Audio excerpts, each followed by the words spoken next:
Hey guys, welcome to the first edition of the Design Cast live stream. I'm hoping some folks will show up as they start to get notifications and such. Pretty excited to be rolling with a live stream. I hope everybody can hear me okay. I'm happy to move the mic a little closer if needed. Um, but I think we're good. So, hi guys, welcome. I'm Jason. I'm the host of Designcast, and I wanted to try out this live stream thing and then turn that into a podcast moving forward. So I'm off from school. I was actually out of school all last week almost. I had the flu, and it gave me a lot of time to think about the sorts of things that I'd like to hear about myself on live streams and such. So I'm really excited to be here. So today I want to talk about something that has come up lots and lots of times in um, when I've been talking to people about design. Oh, this goes back 15 years even. Before it was even MYP design, it was MYP technology. And one of the things that's come up many, many times is what's the difference between product design and digital design? What is the difference there? And where do you draw the line? Because for the longest time, it was really easy. We even had a debate on if a student did something and then printed it out on paper, did that make it a product design? Um, did that make it a product design product then? And I think it's such a blurry line sometimes um, to know which one of these to classify. And so that's why if you look in the design guide, you'll see that the design guide specifies either you have digital design, product design, or a combination. And I think that combination is what's so important to remember, is that the combination is where, let's say you're doing a product design that's a 3D printed model, for example. You have to design that model in CAD or SketchUp or SolidWorks or something beforehand, which is a digital product. And then you turn around and you print it, but you're not actually the one making it. And so it makes you wonder where does it fall? Which one is it in? And so um, I think that's one of the things that you have to have a debate, not even a debate, discussion about within your school, within your context at school. Um, those are the kinds of things that you have to ask. So, for example, if a student is going to make a cake, okay, they come up with their own recipe, and they design that recipe and they've typed it up and everything. Is that digital? Or is it product? And so that's where I think that product versus um, digital comes in. And so I often like to err on the side of safety by saying that it's a combination. So even when you're talking about um, making furniture, for example, maybe you're making a prototype. That prototype may be something that is a digital product until you actually make it. And so that's where I've got a lot of questions about that. And so, quite frankly, I'd love to hear what you have to think about that. You can leave the comments below. You can also subscribe and hit the like button. But just leave the comments below on how you feel about that. Um, Quite frankly, does it matter? Yeah, it used to. When it was when it was the MYP technology guide, you had to do three branches, and you had to have a diverse balance among those things. But quite frankly, now it's just a matter of where you put it on the unit planner. And so, I'm finding more and more often I'm seeing schools just simply put the word design there, as opposed to product or digital. It doesn't really matter as long as there's I mean, it could all be digital. It's okay. So I don't think it matters as much as it used to. Number one, because so many things are interlocked and intermingled now. Um, so I think that's something that we must think about moving forward is, is there a need to classify? Why can't it just be called design? Um, then again, you're looking at the kind of skill sets the students are building. So are they building soft skills? Are they building skills on how to join certain materials together? Or are they mixing ingredients together? Or are they simply learning how um, to code? So that to me, it's more about if you're really concerned about labeling it and giving it a label, which I don't think you have to do. But if you are concerned about doing that, quite frankly, give it a label that has to do with what kinds of skills is it that you're building, what kinds of skills are you developing in your students. I think that's probably the number one thing you need to consider when we're talking um, about doing different kinds of design strands. Again, you're also going to be it's going to be determined by the kind of standards you have to be concerned with. So if you're in, let's say, a public school and you have certain skills that you have to build and test and measure and assess, then yeah, it's going to matter how you classify that. But in general, um, breaking it down to is it product or is it digital? you know it just really is quite blurry, and it's a gray area.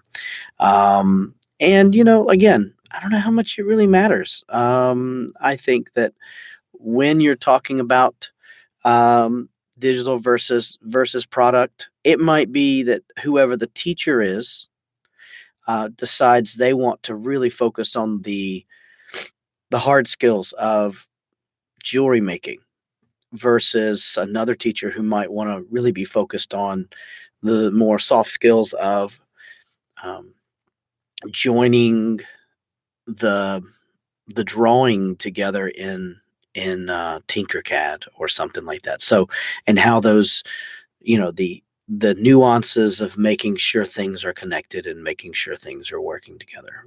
But yeah, so that's my thought on that. I really don't think it matters that much, to be honest with you, unless you're being dictated to and being told you have to do that. As far as the IB is concerned, as long as you're meeting those minimum requirements, if you look, there's a whole paragraph that says it's okay to have a combination.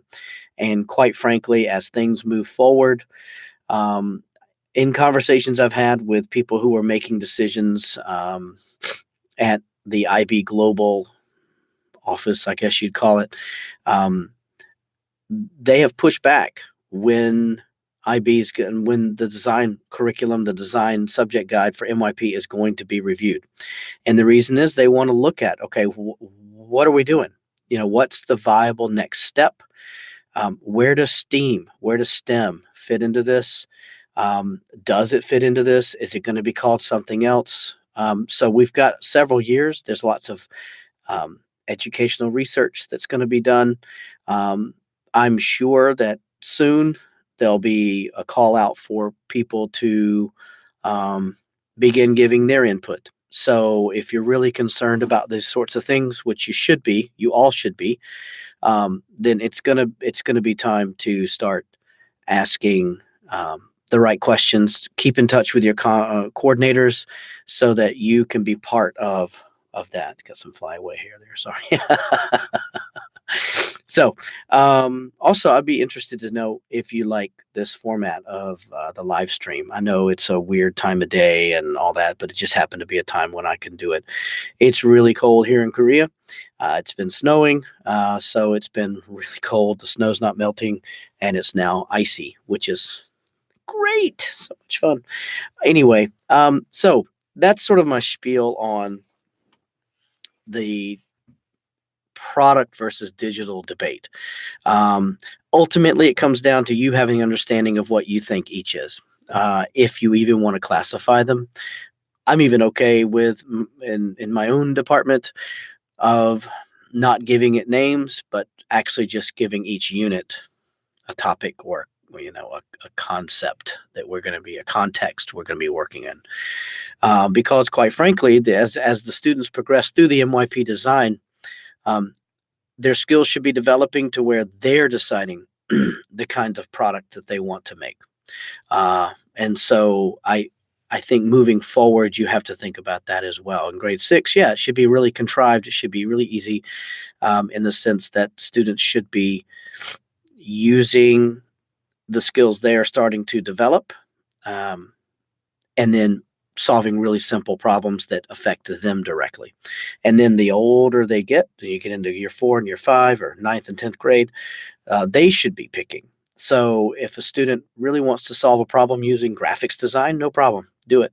Use the skills you've been doing. So they should be open-ended units so that you can do that.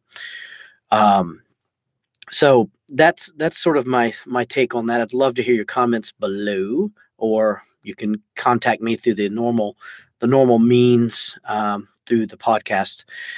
The next thing I want to talk a little bit about is, I think there's a lot of confusion around MYP design anyway. A lot of rumors, a lot of things that float around. Um, the the thing that I want to, um, talk about is, there's a lot of frustration and angst I can tell from people when I talk to them about, where do we teach skills? Where's this? Where's that? And it's especially if you're coming out of, let's say, a public school system or a state system where skills were what you focused on. Fair enough. I understand that completely, and I came from one of those myself. How do you measure the skills? How do you do this? I want to just say quickly too, out of the 16 strands of the design cycle, you have four criteria, four strands in each one. Only really a couple of them have anything to do with making or doing. Okay. The rest of them have to do with evidence collection and, identifying problems and putting together design briefs and things like that. It doesn't mean you can't teach skills. And I think that's where, especially for new teachers to the MYP design framework, struggle is, it doesn't mean you can't teach skills.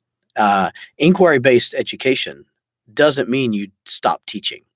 And I think for a lot of people, it's such a different way of doing things that, um, teachers immediately swing the pendulum the other direction. And they immediately start to think, well, this just means I have to throw everything I've ever done out the window. And that's not at all what, IB advocates, or even hints towards. Quite frankly, good teaching is good teaching. Yes, you have to meet the requirements, and yes, you have to do this and that. But what those things look very different from situation to situation, and they look very different from school to school. And so that is something you need to come to grips with. And when I say come to grips, it's not anything you've done, but it is something that you've got to find that balance between, how much of the do I just keep pushing the mind mapping? How much do I just keep pushing the making the chart for prioritizing your research? If you simply create, um, scaffolds, for your students, especially in the younger years, where they've got options on how to demonstrate those different strands, there's time to teach skills. You have to teach skills how to use, students how to use, various pieces of tool or machinery or equipment. You can't just say, "Okay, go for it," obviously, because that would just be duty of care issue right there. You can't just say, "Hey, use the drill." It requires still the teaching of skills, the measuring of skills. So I am in no way saying you don't teach skills, because you must. Also, even though there's 16 strands and there's four criteria and all these things, that doesn't mean that you have to divide it into 16 equal parts. You just need to be able to demonstrate, you need to be able to collect the evidence on those 16 strands. That doesn't mean the evidence is going to be done in an equal block of time. And so I think one of the number one things people get confused with, especially when they're first starting out until they find sort of their stride, is how do we um, make how do we balance this out from what I've already learned and all the experience I have and to do this. So, if you're used to being a keyboarding teacher who teaches typing, for example, I know very few people do that anymore, but let's say that's what you're doing. And pretty much all you do all day long is let kids practice typing. There's a better way to use your time. Um, s- you know, the typing skills are going to come as you're using them within a context or within a particular situation. So the same is true with inquiry-based education, that you put students into situations where they ask questions of, how do I do this? And there's your opportunity to teach your skills. So, yes, it does mean giving up a bit of control and a bit of freedom within your own um, setup, which is not easy for anybody. It's really hard. But once you find a way to do that, and you find a way um, to use your talents and your experience so that it does allow the students to um, work through those strands. I think that's probably the most liberating thing that's going to happen for you, is finding a way to make that happen. So I just think this is really where it's really hard, especially when you throw in the complexities of each school and each school system and each situation you can find yourself in. I do think that's where the rubber meets the road, is how do I rectify this and how do I make this work? And so that's my kind of my spiel on that. We can explore that more. I want to hear more about it below in the comments from you. Please hit the like button. Please hit the subscribe button. I hope to do more and more, but I really want to hear more about what do you want to hear. I'm going to get some interviews going on. I'm going to take you for a tour around my facility, and do all kinds of different things, which I'm really excited about. So thanks for tuning in. I hope you have a fantastic holiday season. Most of you are probably on your way somewhere, or will be soon. Uh, so I am really excited to connect with all of you in 2019. So may you all have a fantastic holiday season, and I look forward to hearing from you soon. Thanks, guys.